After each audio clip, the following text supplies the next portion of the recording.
Hello and welcome to Virtual Investor Conferences. On behalf of OTC Markets, we are very pleased you have joined us for our two-day Metals and Mining Conference.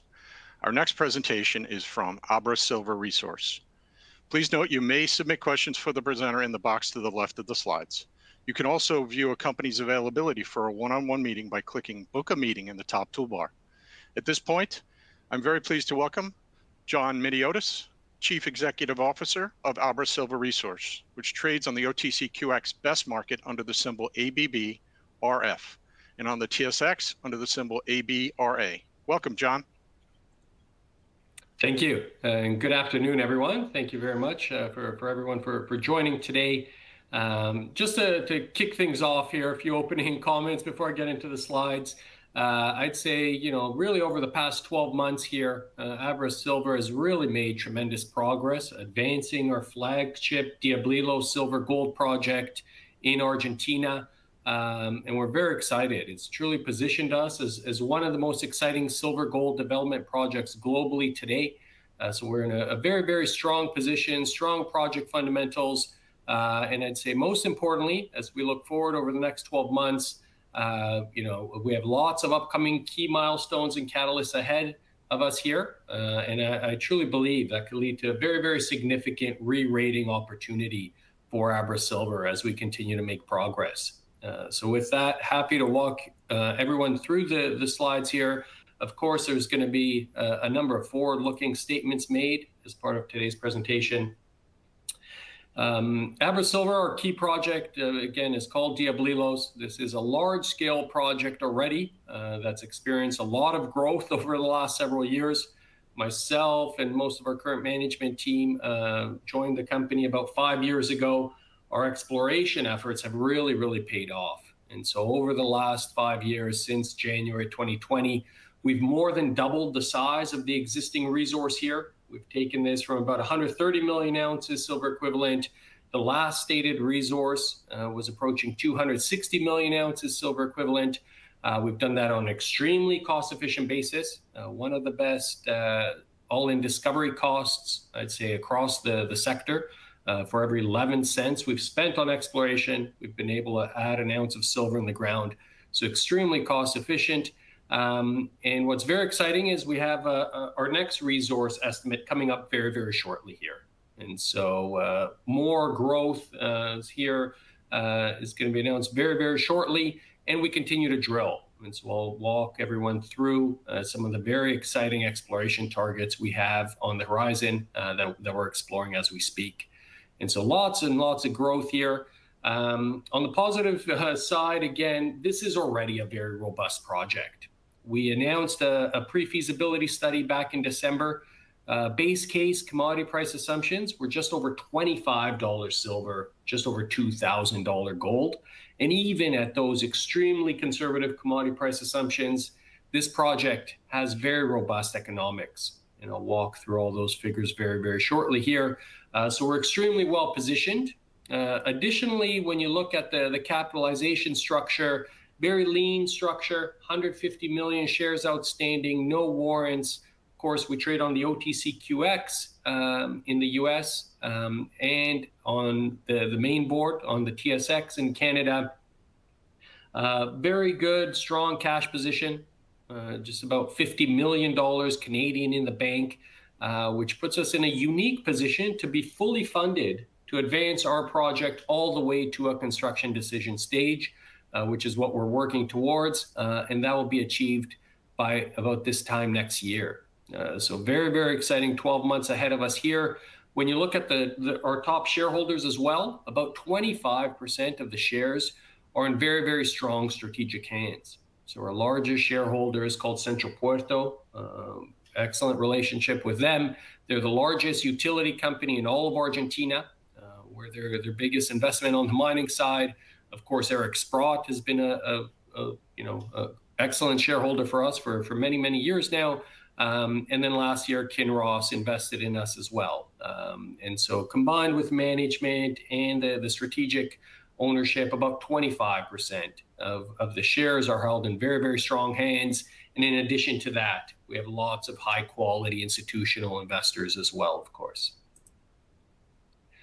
Looking at where our project's located, we're right in the heart of the lithium triangle, and that's in northern Argentina.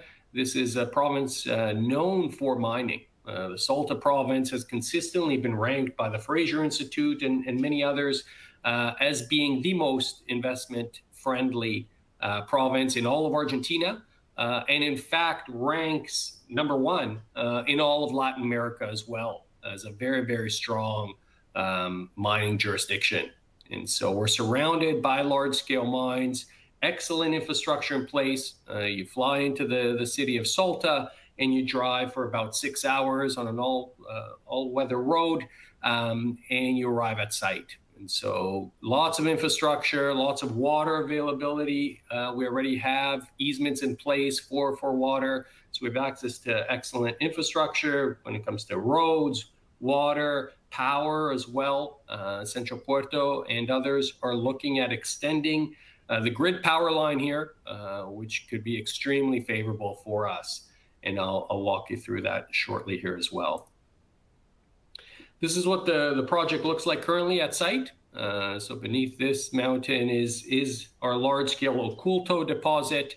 The mineralization is very close to surface, and it's entirely in oxides. So it's near surface. This will be open pittable.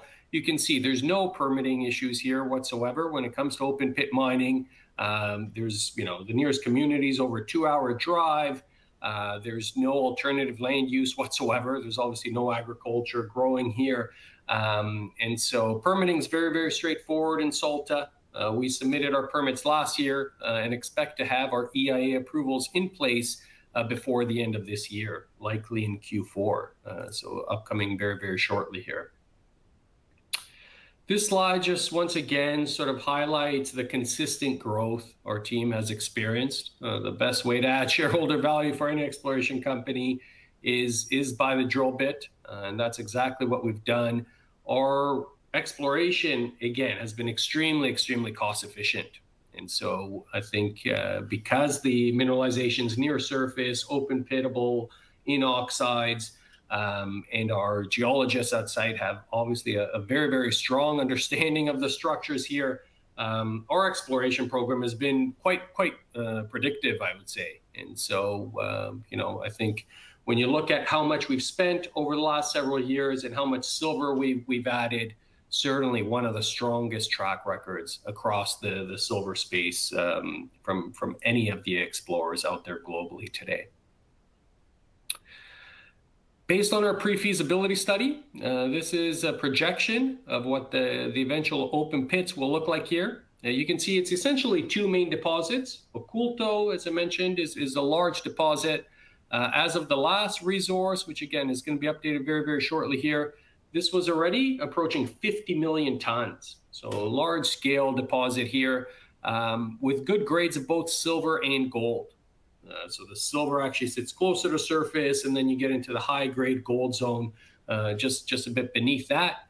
But a few years ago, towards the southwest of Oculto, in an area that was never really drilled up until a couple years ago, we discovered this high-grade silver deposit. We called this the Jack deposit here. That's been the focus of our exploration over the last 2 years. And as you can see by the grades, Jack is much higher grade silver. So it's over 200 grams per ton currently, even closer to surface and in a flat lying area, which really makes Jack ideal to be mined in the early years of the mine plan here. And so when we're putting together the mine plan, you see very significant silver production, especially in those early years, as you're mining the high grades from Jack and also as you're mining the silver at Oculto. So really positions us as a truly primary silver project here, one of very few globally that is at this stage and being advanced rapidly towards a construction decision. Now, in addition to those two deposits, we do have quite a large land package here. It's about 8,000 hectares, which is about 80 square kilometers. This is a large, mostly unexplored land package. Our exploration has really been focused on Oculto and Jack, and now we have several other satellite deposits that we've been exploring all around Oculto and Jack. And excitingly, about 4 kilometers to the northeast, we do have another district here where, again, we're going to be drilling here very, very shortly in the Cerro Viejo. There, we're targeting a large porphyry-style mineralization, both close to surface as part of the epithermal system, and then potential there for a large porphyry discovery as well. So lots and lots of exploration upside still ahead of us here. So it's certainly going to be a busy 12 months as we're advancing our feasibility study. Our exploration team is not missing a beat, I would say, and continues to be extremely busy. And right now, the immediate priority for us is following up at Oculto East. So a couple months ago, we announced our best ever gold intercept here in the project's history. So this was 31 meters of 10 grams per ton of gold in oxides, of course, including 6 meters of about 42 grams per ton in oxides. And that same hole, importantly, also encountered a high-grade silver intercept, 13 meters of 300 grams per ton silver. And so that really shifted the focus for us. Instead of drilling all the satellite deposits, we have 3 rigs at site. We immediately moved all 3 rigs to Oculto East, and that's still where they sit today. And so Oculto East is a very, very promising target here. It's quite a complicated area. There's lots of sort of mineralization here along main structures. So we have the main breccia, the east breccia. There's also a cross breccia going east-west. And so the geologists are really trying to figure out sort of the orientation of that high-grade intercept. So we really think this has lots of upside potential here to continue to elevate the gold grades as we delineate this new high-grade gold area, right sitting on the margin of the previously reported mineral resource estimate. So Oculto East is very, very exciting. Obviously, it's our top priority drill program. We're going to have lots more news flow coming out from this over the coming weeks and months ahead. As I mentioned, we have 3 rigs active here, so drilling 3 holes at a time. I know we have at least 3 holes at the lab waiting back for assays, and obviously a lot more after that. So lots of exploration upside here, focused primarily on Oculto East, and then later on this year, focused on the broader land package that we have. Now, as I mentioned, what really stands out about us, even though we're an explorer, is we already have a robust project. I think everything that we're drilling right now is gravy. This is additional upside over and beyond sort of the economic studies we've already announced. But when you look at the economic study, the last one update was in December of 2024, so about 7 months ago now. And as I mentioned, based on $25 silver, $2,000 gold, you can see net present value of about $750 million US, almost a 30% after-tax rate of return, quick 2-year payback period. And what really stands out here is the size, the scale. Importantly, when you look at the silver equivalent production, averaging about 16 million ounces a year with very, very low all-in sustaining cash costs. So really positions us very, very uniquely here, having a large-scale primary silver project with extremely low cash costs, even in a bear case scenario where silver and gold retracts a bit from today's levels. This is still an extremely economic project, but importantly, I have a slide showing sort of what the economics look like at current spot prices. This would be an incredibly, incredibly robust project here.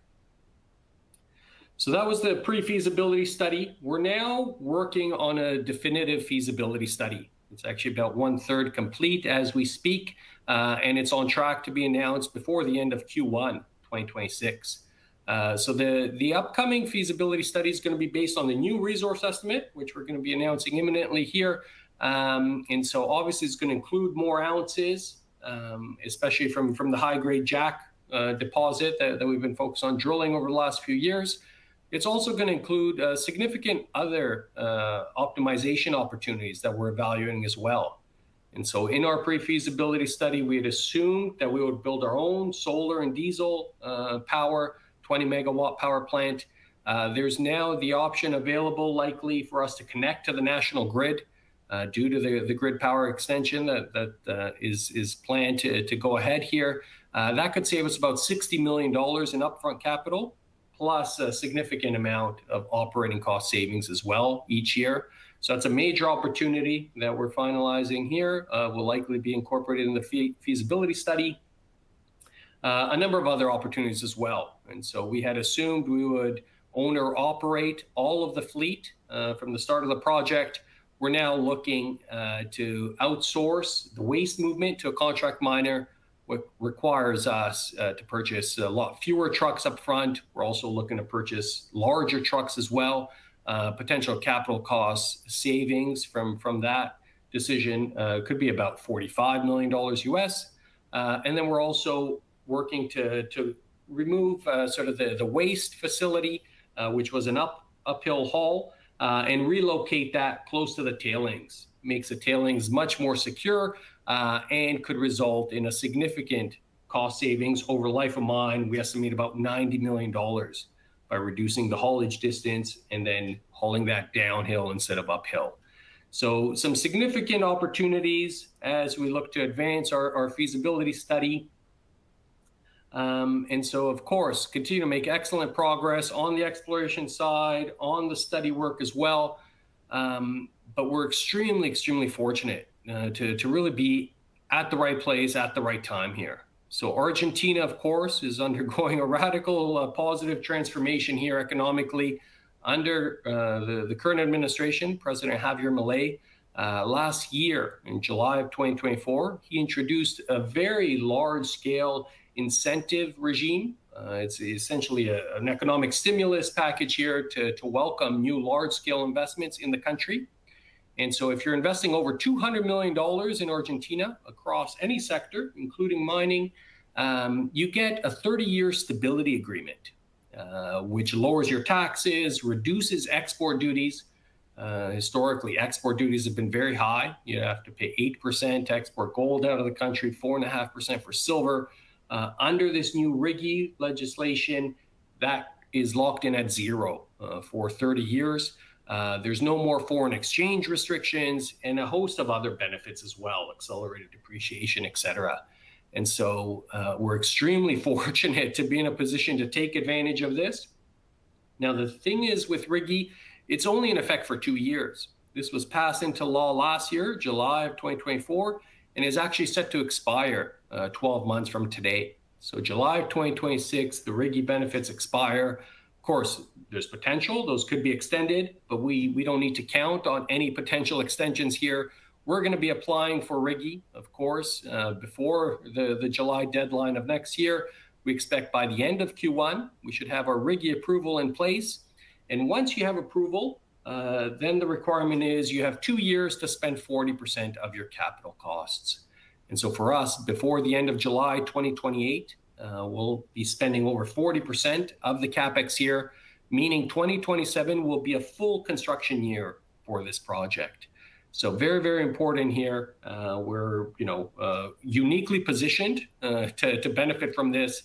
If you have an early stage project, of course, you're not going to be able to get all your permits in place and have a feasibility study ready and actually meet these timelines.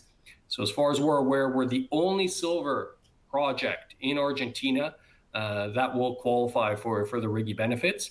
And when you quantify the benefits here, between the lower taxes, the elimination of export duties, et cetera, based on $25 silver, $2,000 gold, the benefits were over $400 million US.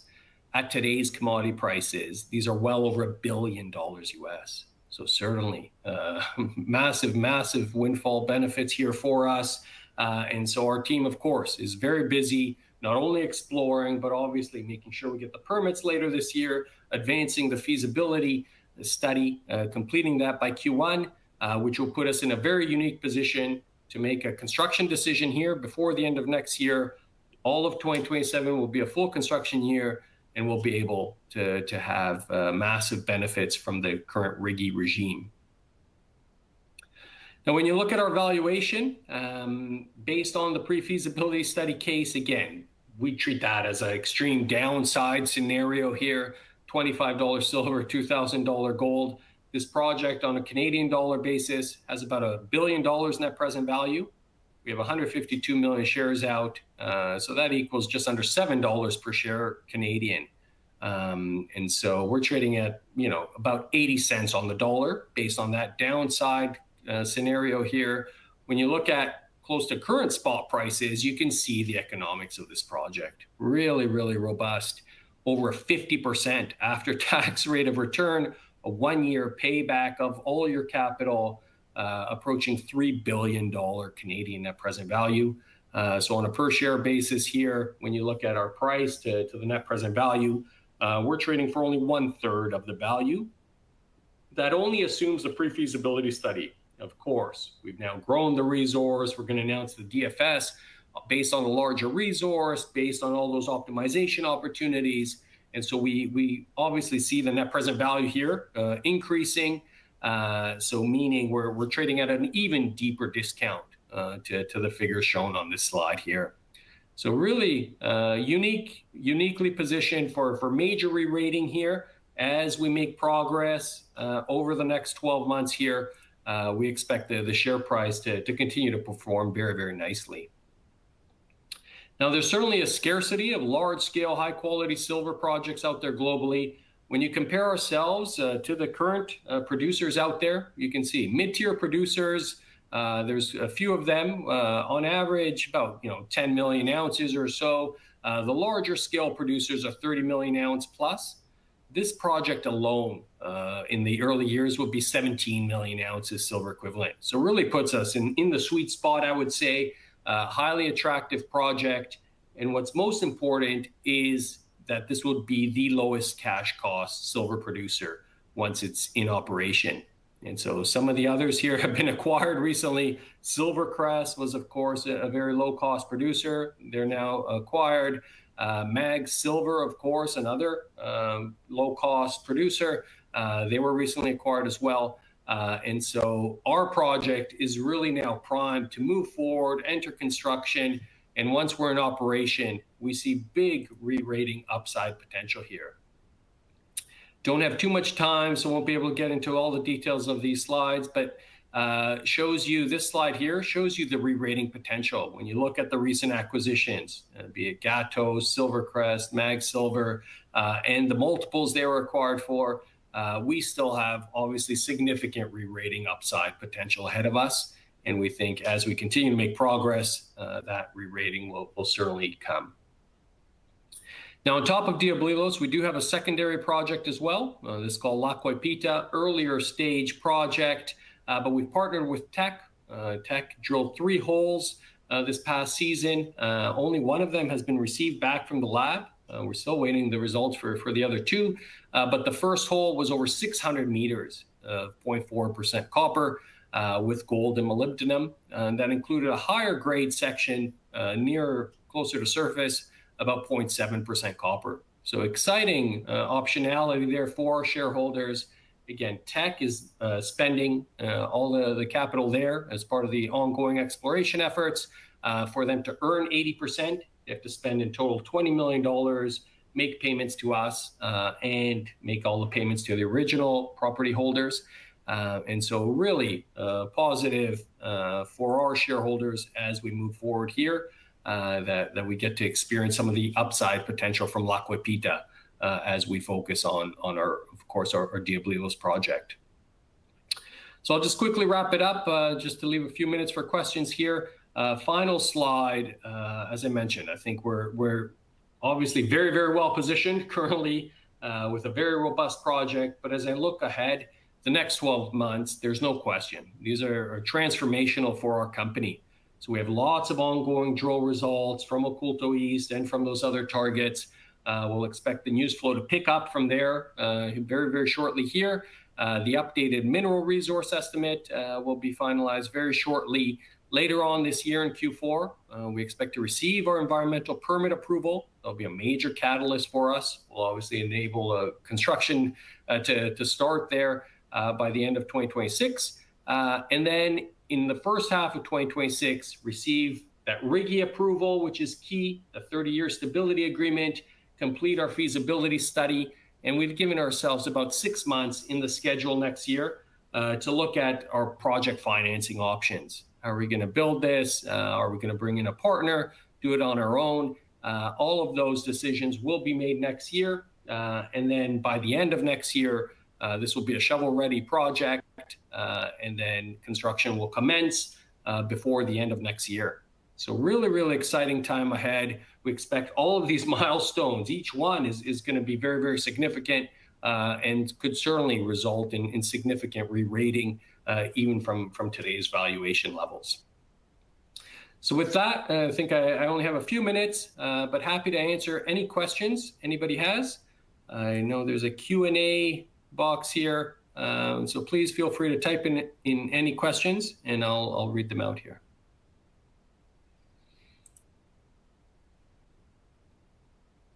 First question, why do you think you're trading at a steep discount, and what are the milestones for re-rating? Great question. I think I answered those. I think for most projects, development projects, they do trade typically just below 1x NAV. So that's certainly in line with where we're trading at now. But the milestones are extremely important. As we continue to grow the resource, obviously beyond what was shown in the pre-feas, even beyond what's going to be shown in the feasibility study, obviously that increases valuation. But at the same time, getting environmental permits obviously de-risks this project here. Getting RIGI approved, again, that's a game changer for us with over $1 billion of benefits there locked in. And then completing the feasibility study, and as we move towards a construction decision, I expect the valuation will continue to improve. There's no question. Next question here, will any of the gold, silver from Oculto East be included in the updated resource estimate? Yeah, great question. Only that one hole, hole 24, will be included. All of the drilling we're doing right now will not be included, of course. And so we drew a line in the sand a few months ago, so that the last hole was hole 24, which was announced back in May. And so the recent or the upcoming here resource estimate is going to include the drilling we've done up to that stage. Any drilling we're doing now is going to be in the next resource estimate, which will be next year. So in 2026, on the back of the phase 5 drill program, we're drilling another 20,000 meters. As we announce the feasibility study, at the same time, we'll announce likely an even larger resource estimate. So the project continues to grow. And I think moving things along in parallel is certainly the best path forward for us. Because of RIGI, of course, we don't want to delay the feasibility study. There's no option for us kind of waiting for additional resources to include that in the updated resource, and then completing the feasibility study at a later date. We're on schedule to complete the feasibility study based on Q1. This is already a robust project. We'll highlight those economics once they're finalized. And then on top of that, we know there's significant upside, and the Oculto East target is obviously the highest priority target right now for us. Yeah, final question here. How are you planning to finance the mine? Great question. Again, I think we have lots and lots of optionality. Right now, we own 100% of this project. That does not need to be the case. I think we could look to bring in a joint venture partner. We know there's lots of interest there. And so we're sort of having those discussions as well in parallel. That's obviously not the priority for us right now. We have our plate full with advancing all these upcoming milestones here. But certainly next year, again, we've given ourselves more than 6 months in the current schedule until the end of sort of Q3 to evaluate all those options. Do we bring in a joint venture partner, or do we fund 100% of this on our own? In which case, you'll look to do project debt financing. Of course, it could likely be an equity component as well. And this is also uniquely positioned to have very high value from potential streams. Currently, the economics are about 55% silver, 45% gold. We can look to bring on, a streaming deal here, which could result in significant financing. So we have lots and lots of options. We'll evaluate those all thoroughly. and do what's best for shareholders here. So with that, thank you very much. I'm out of time. If anyone has any additional questions, please do reach out. info@abrasilver.com is the email address. Thank you very much, everyone. Look forward to answering more questions. Thank you very much.